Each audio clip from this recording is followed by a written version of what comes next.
Antimano, magpa-file sila ng petisyon sa Supreme Court na itong impeachment procedure na to ay wala nang saysay. Dapat tinapos nung kahit ako hindi ako papayag eh. Bagong senador ako, bibigyan mo ka ganang trabaho. Hindi, mag-honeymoon period muna yan. Honeymoon period muna eh. Pag ikaw naman SP Escudero, halimbawa ako, nanalo kong senador, halimbawa lang, Senador Reaction TVPH, gusto mo ba mag-impeachment? Ayaw ko! Honeymoon muna eh, di ba? Good life muna ako dito sa Senado. Palakad-lakad muna ako, yung pogi lakad. Sinasabi naman ng iba na kasi daw ang impeachment court ay para ding regular court na pag nagpalit ng judges o nagpalit ng justices ay tuloy lamang ang kaso. Pero magkaiba po kasi yung impeachment court at saka regular court.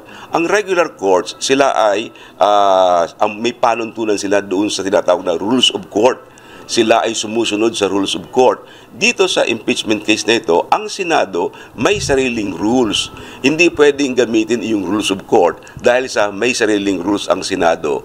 Kung walang sariling rules ang Senado, pwede na gamitin lang ang rules of court in suppletory character na pwede sila magbasehan nila yung rules of court. Pero dito, may sariling rules ang Senado na sinasabi mismo na talagang pag natapos ang Congress mo sa panahong ito, tapos na yun.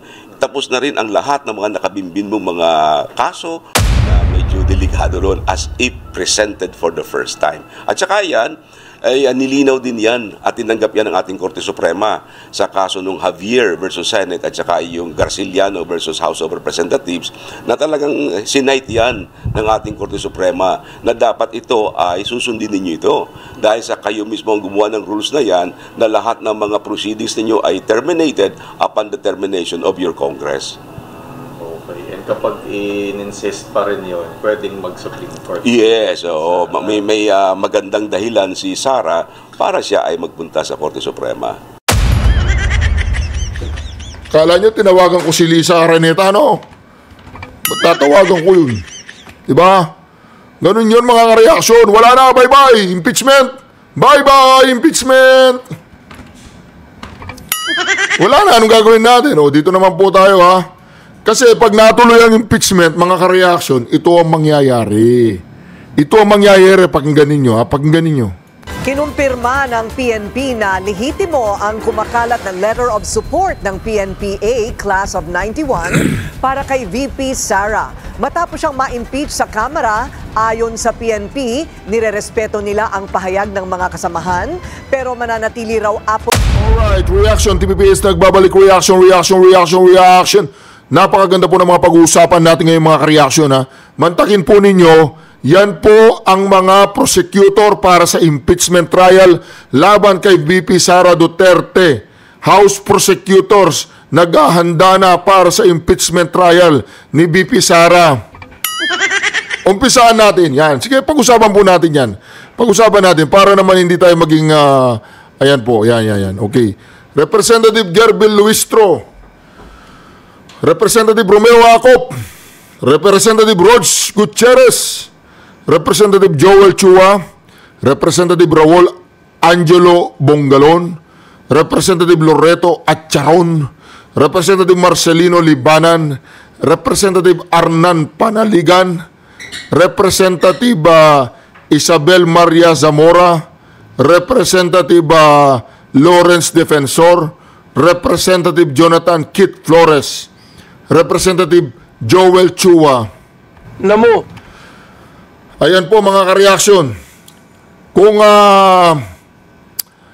kamag-anak po kayo o may kaibigan kayo na kung saan nakatira mga yan o yung kanilang distrito, paki-share po ninyo itong video na ito para naman malaman nila na ito pa lang si Representative Gerbel Luistro, Representative Romeo Acop, Rog Rodriguez, Gutierrez, Joel Chua, Raul Angelo Bongalon, Loreto Atcharon, Marcelino Libaran, Arnan Panaligan, Isabel Maria Zamora, Lawrence Defensor, Jonathan Kit Flores. Pakisend po itong video na ito para naman malaman nila na ang mga tao na ito, sila po ang gustong i-impeach si VP Sara Duterte. Ayan, oh. Namo. Malinaw na malinaw po. Diba? Yan, oh. Representative Jerby Luistro. Anak ka ng... Mantakin mo yan, tinatago. Nilabas mo na ba yung asawa mo? Yung asawa mong tinago mo, nilabas mo na? Namo. Hindi ba? Ilabas mo na.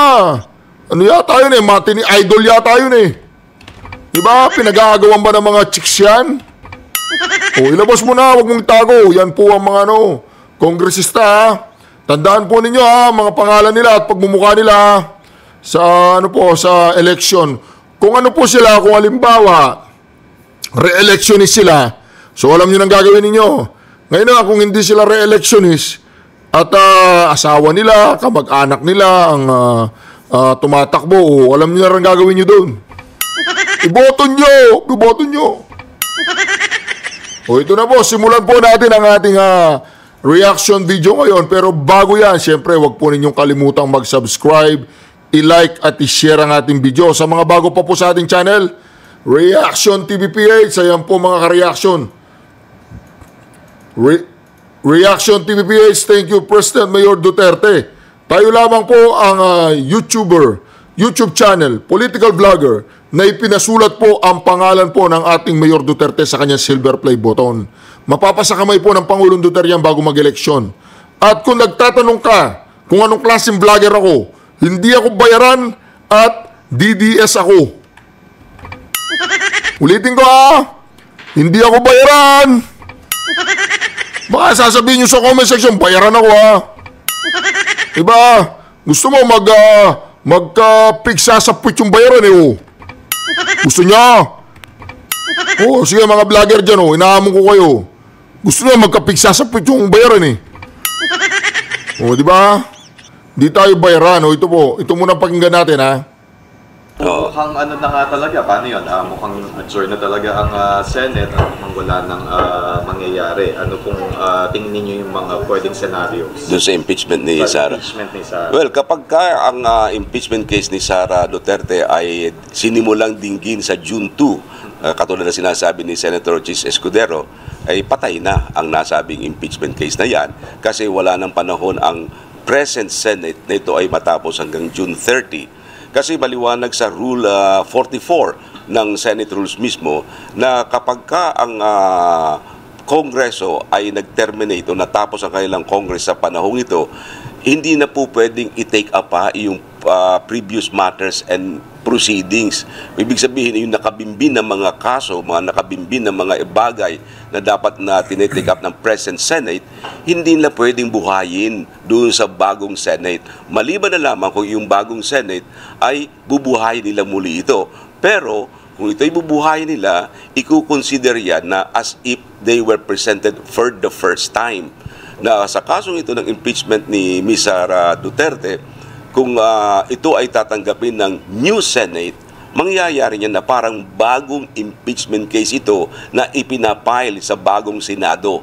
Na siyempre, nasasabihin naman ni Ms. Sara, hindi na po pwede yan. Sapagkat kung may bagong impeachment case, sakop ito ng tinatawag na pagbabawal sa ating saligang batas na hindi pwedeng magkaroon ng dalawang impeachment case sa loob ng isang taon.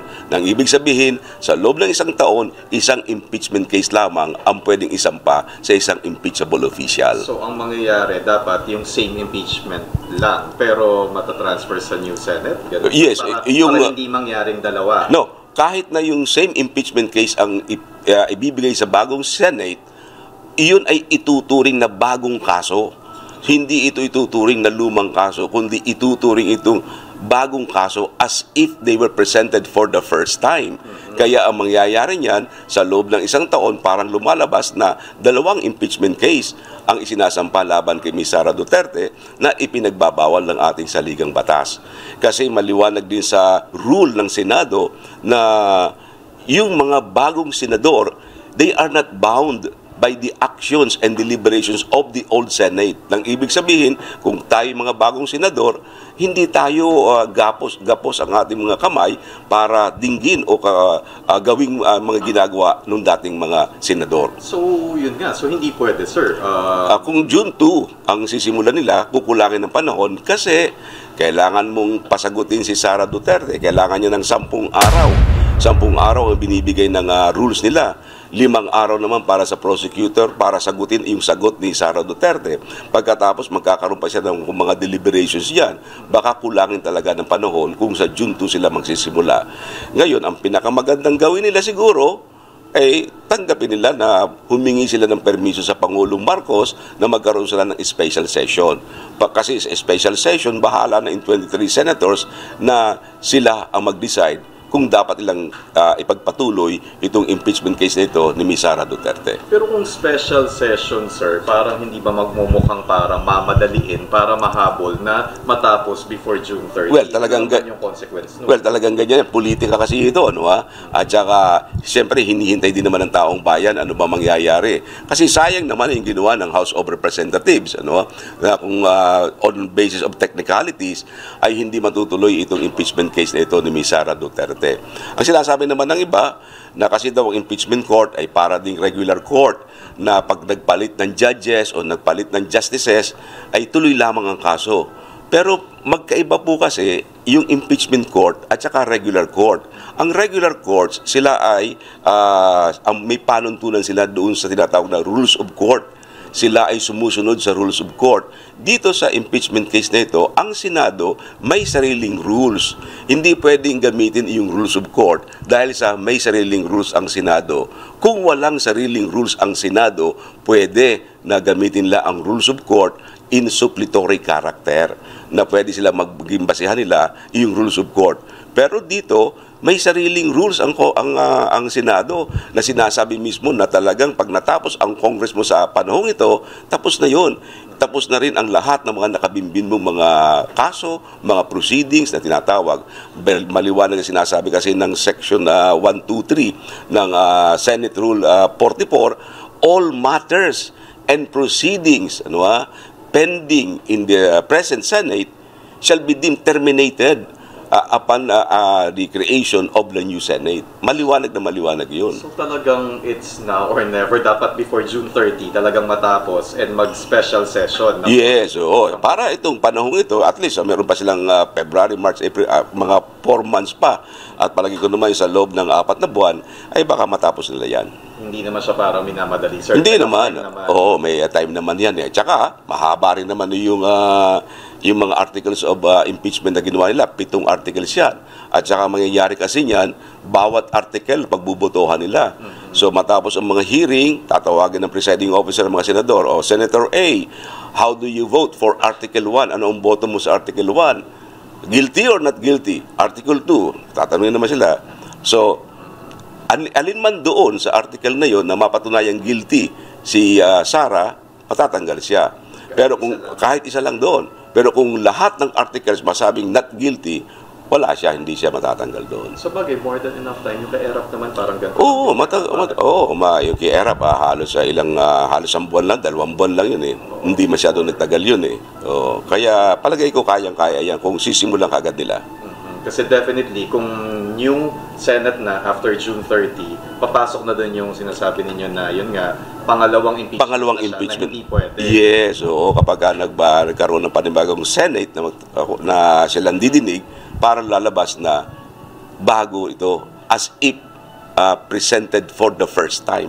Yung phrase na yun ang nasa rules na medyo delikado ron, as if presented for the first time. At saka yan, ay nilinaw din yan at tinanggap yan ng ating Korte Suprema sa kaso nung Javier versus Senate at saka yung Garciliano versus House of Representatives na talagang sinight yan ng ating Korte Suprema na dapat ito ay susundin ninyo ito dahil sa kayo mismo ang gumawa ng rules na yan na lahat ng mga proceedings ninyo ay terminated upon the termination of your Congress. Okay, and kapag in-insist pa rin yun, pwedeng mag-Supreme Court. Yes, may magandang dahilan si Sara para siya ay magpunta sa Korte Suprema.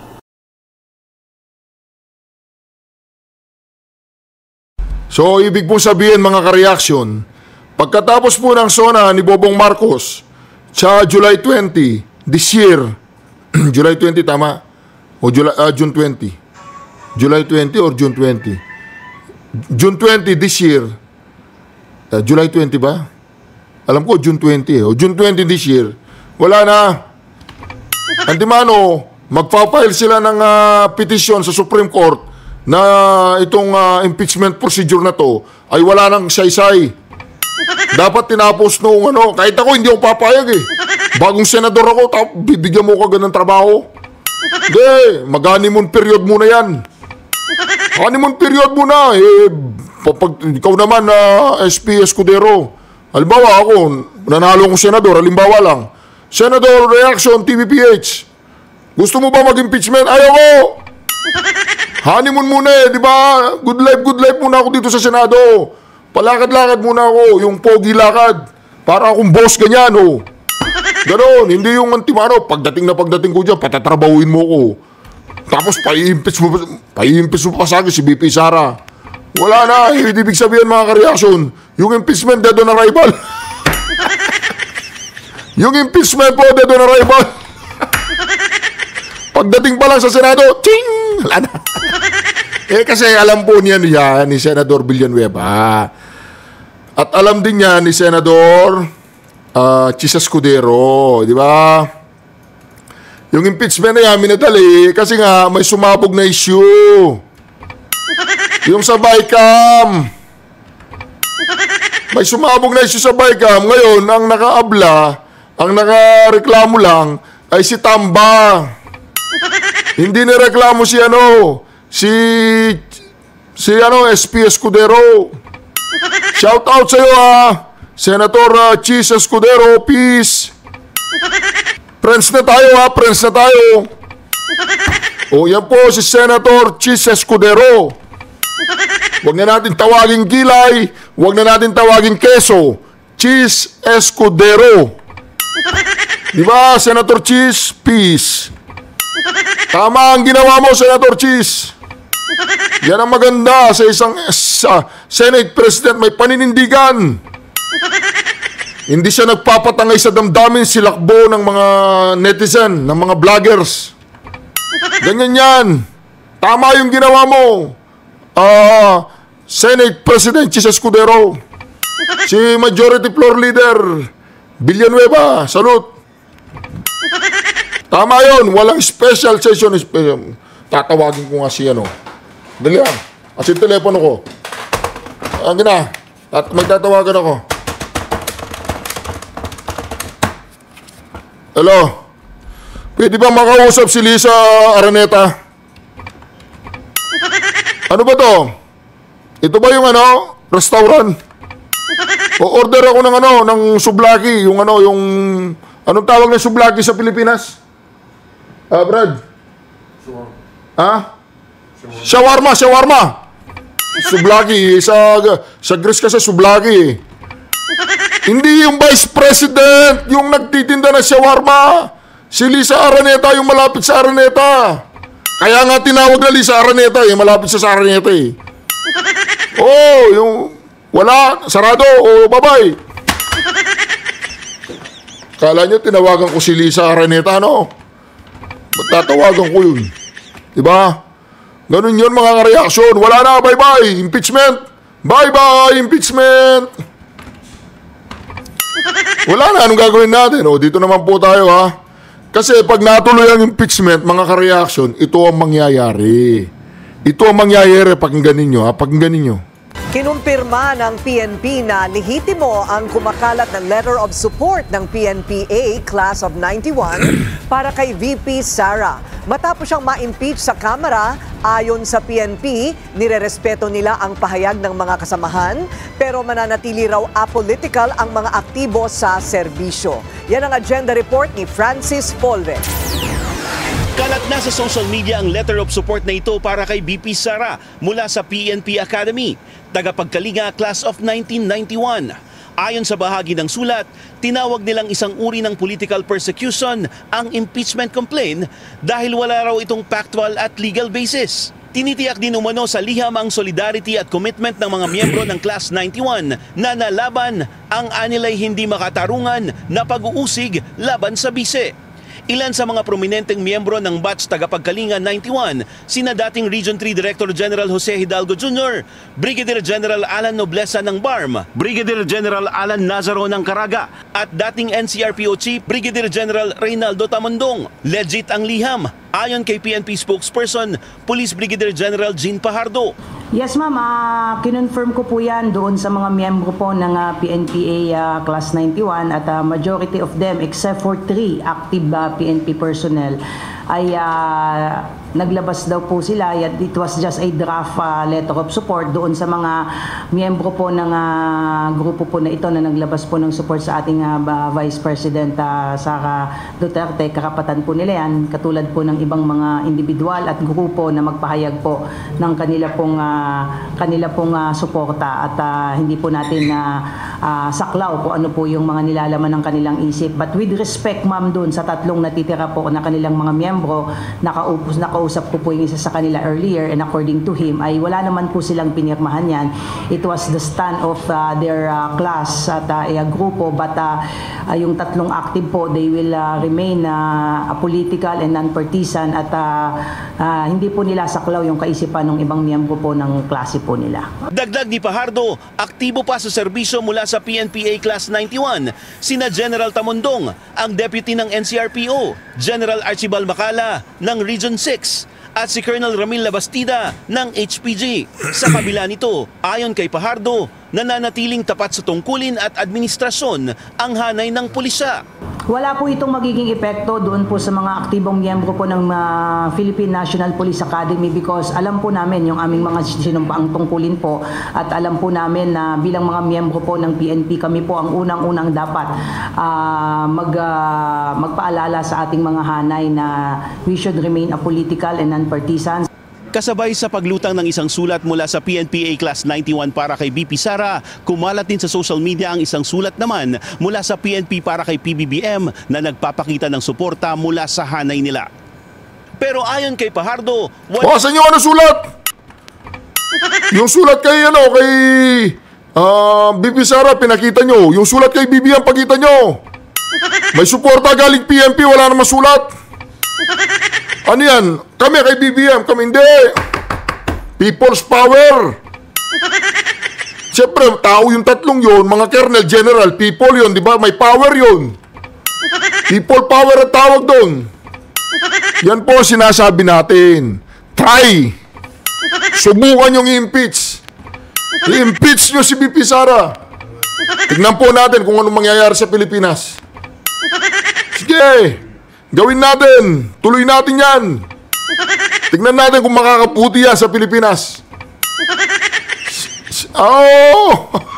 Ayan na isa na PNPA Tapos si Bobong Marcos daw may suporta din galing PNPA. Wala namang problema kung may suporta kay Bobong Marcos. Okay lang yan, suportan nyo yan. Kawawa naman. Wala nang ang ginagawa, inaano nyo pa.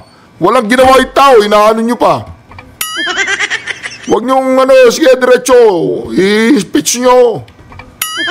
Tignan po natin kung anong mangyayari. Ako, sinasabi ko hindi ako nagkulang sa mga senador tsaka kongresista dyan. Sinasabi ko, makinig kayo sa paligid. Tumingin kayo sa paligid. Tignan ninyo ang alon, ang agos ng alon, tubig, agos ng... Ako, bilib ako dito kay SP Escudero, hindi siya nagpasindak. Hindi siya nagpasindak sa mga makakaliwang grupo, hindi siya nagpasindak sa mga kampon ng kadiliman, at saka si Majority Floor Leader Villanueva, bilib ako sa dalawang yan. Sa totoo lang, bilib ako sa dalawang yan. May paninindigan sila. Ano sila?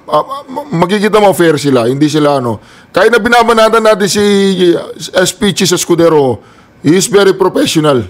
Tinatanggap niya lahat ng mga kritisismo professionally. Hindi siya nagpapapekto. Ganyan dapat ang tao. Tingnan nyo kahit na medyo dilawan si Chis or Pinklawan or Marcos or whatever. Pero pagdating sa mga delicate na bagay at pagdating sa mga bagay na ganito, sinasaluduan ko siya, very calm siya, calm. Hindi siya nagpa-apekto, normal na kaso lang yan, hindi yan special, ituturing natin yan na isang normal na kaso, walang special sa Vice Presidente, walang special sa Presidente, lahat yan, impeachable yan.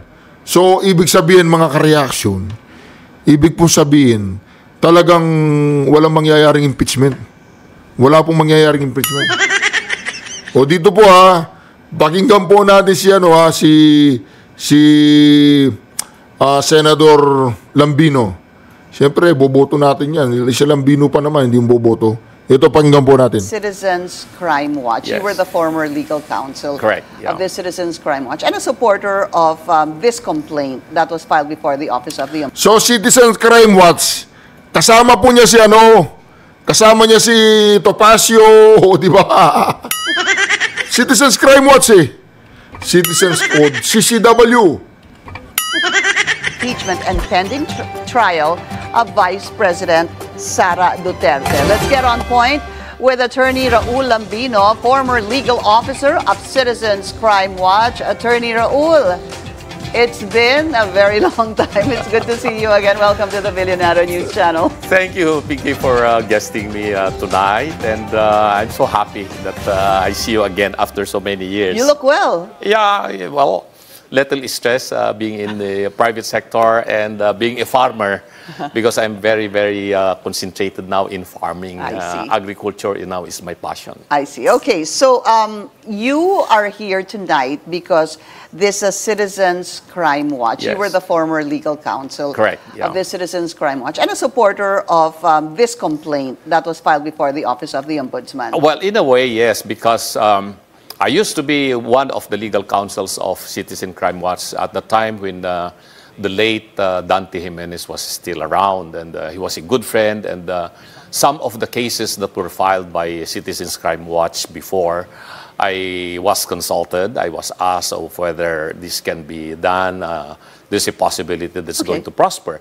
So in the same breath that when the group of Speaker Pantaleon Alvarez, former Speaker Bebot Alvarez, and Attorney Ferdy Topacio, who was also a co-counsel in some of the cases that we handled before, asked for my opinion about the possibility of filing a case against leaders of the House pertaining to the so-called bicameral conference committee report that had some blanks were left unfilled up.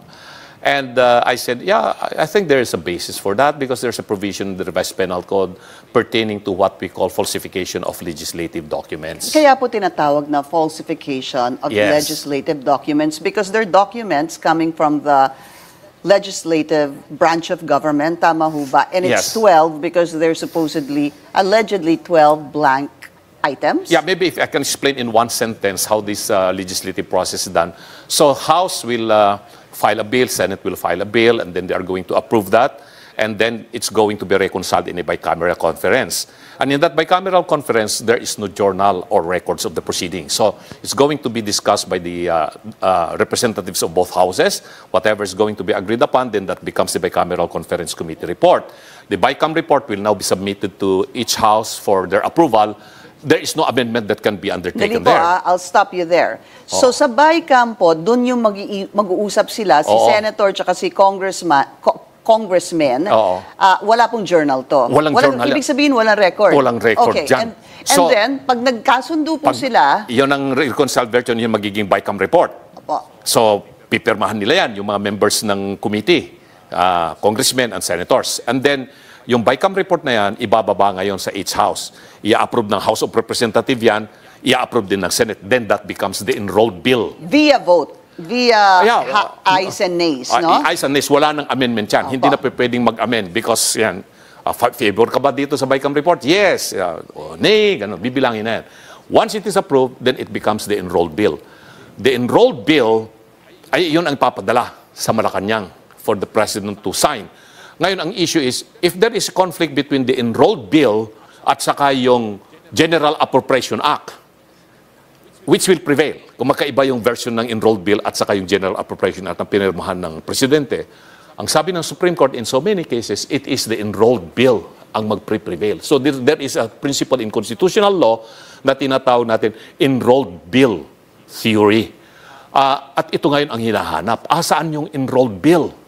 Saan ho natin makikita yung enrolled bill? Because the enrolled bill is the one that was supposed to be forwarded to the President. Exactly. Hindi ho ba? There has to be an enrolled bill. Yeah, where is that? Well, it may be in the office of the House of Representatives and in the Senate and also in Malacanang for sure. Meron silang kopya ng enrolled bill na yan. So dito ngayon, nagkakatalo dahil inamin nila yung mga congressmen na yung BICAM report, maraming blanco. Pinirmahan nila yon. So yun ang sinasabi ni Congressman Ungab na there are so many blanks.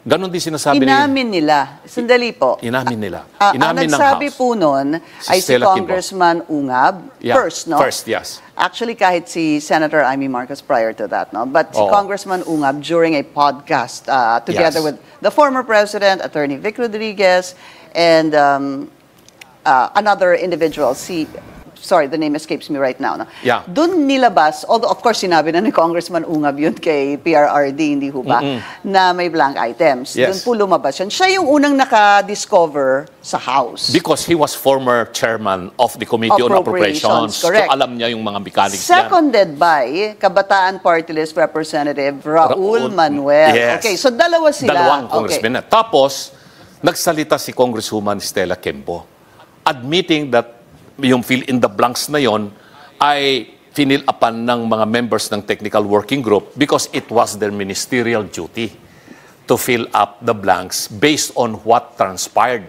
in the BICAM meeting of congressmen and senators. So there is admission na talagang blanco yung mga yon. So, I'll cut you there again. Basically, ang pagkaintindi ko po sa sinabi ni Congresswoman Kimbo is that the blanks were, parang yung nga sinabi niya, for final computation based on the amendments from both houses Yes. doon sa BICAM. So, kumbaga, parang, paano ho ba intindihin nyo? Nag-usap po si senators tsaka si congressmen. Yes. O ito, ilagay natin to dito. O mag-usap tayo. O sige, blank muna. Pero nagkasundo na tayo dito. Oo. Kaya yung team siguro o yung staff ang maglalagay nun. Oo. Mag-fill in the blanks. Tama ho ba yan? Tama rin siguro yan, pero ang problema kasi, Pinky, asan ang records of proceedings ng BICAM? Asan ang journal? But you're the one that said from the very beginning, wala pong journal ang BICAM. Wala, hindi sila naglalabas niyan. So It was why all- is it so different now kung ganun po ang tradition from the past? Because that is the problem of the BICAM. Iyan ang problema na it is the real Congress, sabi nga nila. It's not really the House it's and the the Senate. third Congress. It's the third Congress at that is the more powerful and the real Congress, yung BICAM. But how can you ask for something? I guess that's what I want to know. Kung tradition na po, sa pagkaintindi ko po sa inyo, attorney, Oo. na wala talagang journal sa BICAM, how can you ask for something when it's been a tradition that Yes. there is no journal during the BICAM? So this is the right time for us because of this issue that we can correct this procedure.